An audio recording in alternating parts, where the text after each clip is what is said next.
Les processus actuels de montage de prêts sont dispersés entre de nombreux systèmes déconnectés, avec des centaines de vérifications et plusieurs équipes, ce qui allonge les cycles, génère du retravail et nuit à l'expérience de l'emprunteur.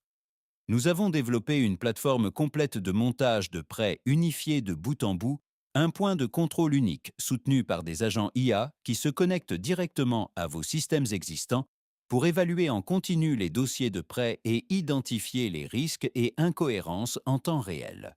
Lorsque vous vous connectez à la solution, la première chose que vous voyez est une vue en direct et en temps réel de l'ensemble de votre pipeline de montage de prêts, centralisé et actualisé en temps réel.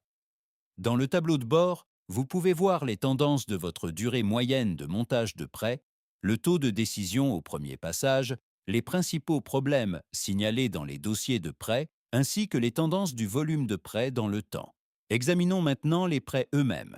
Ici, nous voyons chaque prêt dans le pipeline ainsi que son statut actuel. Depuis cette vue, je peux rapidement identifier les prêts qui me sont assignés en attente d'action humaine ou qui approchent de la date limite de divulgation. Cela crée un cadre de priorisation clair, permettant aux chargés de prêt de se concentrer d'abord sur les prêts critiques pour l'activité et d'assurer plus efficacement la conformité aux SLA. Approfondissons maintenant l'un de ces prêts. Dès le premier clic, je vois un aperçu structuré du statut actuel du prêt. À gauche, vous voyez le contexte essentiel du prêt extrait directement de votre propre système de montage de prêt. Au centre, nous voyons le nombre de problèmes hautement prioritaires signalés et un résumé exécutif mettant en évidence les risques les plus urgents ainsi que les actions recommandées. À droite, vous pouvez consulter une chronologie complète des activités qui montrent clairement quand les agents ont terminé leur validation et ce qu'ils ont identifié. En dessous, vous verrez qu'un agent a résumé les commentaires non structurés et distillé les points clés, ajoutant un contexte essentiel pour le chargé de prêt. Et en dessous se trouve une liste des documents requis liés au type de prêt. En présentant ces informations dès le départ, cela donne au chargé de prêt une compréhension immédiate de la santé du prêt. Au lieu de fouiller dans les systèmes ou de reconstituer le contexte, il peut évaluer la situation et prioriser les prochaines étapes en quelques secondes. En faisant défiler, nous pouvons voir les catégories spécifiques de vérification effectuées par notre agent. Chaque constat décrit clairement le problème identifié, les pièces justificatives ou sources de données utilisées, ainsi qu'une étape de remédiation recommandée pour le chargé de prêt. Ces vérifications peuvent aller de la vérification de l'adresse de l'emprunteur au calcul de revenus, en passant par la commande et l'examen de l'évaluation, couvrant tous les points de contrôle critiques du dossier de prêt.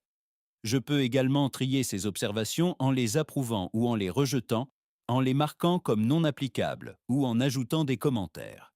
Tout ce contexte est ensuite capturé dans le prêt pour les parties prenantes supplémentaires et est également réinjecté dans le système, affinant continuellement les agents afin qu'ils deviennent plus précis et de plus en plus alignés sur les politiques et directives spécifiques de votre organisation. Ici, je peux voir qu'un emprunteur a accidentellement fait une faute de frappe dans l'adresse, spécifiant lot au lieu de unit. Je vais confirmer ceci comme une divergence valide et laisserai l'étape de remédiation pour plus tard dans la démo. Nous voyons également qu'il y a une non-correspondance du propriétaire entre l'emprunteur et le propriétaire inscrit. L'agent a détecté que les noms ne sont pas identiques et a signalé ceci comme un risque potentiel également. Néanmoins, au sein de mon organisation, nous autorisons les prêts ELOC contre des fiducies, à condition que l'emprunteur agisse en tant que fiduciaire. Plutôt que d'accepter le constat tel quel, je vais maintenant procéder au rejet de celui-ci et je fournirai une note supplémentaire pour une auditabilité et une traçabilité complète. Ce faisant, je ne résous pas simplement ce problème pour ce prêt particulier. J'affine la façon dont l'agent gère des scénarios similaires à l'avenir, le rendant plus précis et adapté à mon organisation. Nous pouvons maintenant voir que le commentaire a été capturé directement dans le constat. En examinant plus en aval, nous pouvons voir des vérifications supplémentaires que nos agents ont effectuées et dont ils ont examiné minutieusement les résultats. Pour l'instant, je peux également voir qu'une commande et un examen d'évaluation sont actuellement bloqués en raison du problème de vérification d'adresse que nous avons confirmé plus tôt et qui est toujours ouvert. Au lieu de forcer l'évaluation et de créer un retravail potentiel, je vais mettre à jour le système de montage de prêt avec l'adresse corrigée afin que le processus puisse se poursuivre proprement. Une fois mis à jour, l'agent se relancera automatiquement car il surveille en continu les modifications dans mon système de montage de prêt. Mais pour cette démo, je vais relancer manuellement l'agent. Maintenant, nous pouvons vraiment voir que la vérification de l'adresse s'est terminée avec succès. La non-correspondance a bien été résolue. Et avec cela, le workflow progresse automatiquement et la commande et l'examen d'évaluation ont été déclenchés et sont maintenant en cours d'exécution. Le tout sans intervention manuelle. Le workflow comprend exactement où se situe le prêt dans le processus et ce qui doit se passer pour le faire avancer. Nous pouvons voir que la commande et l'examen d'évaluation sont maintenant terminés.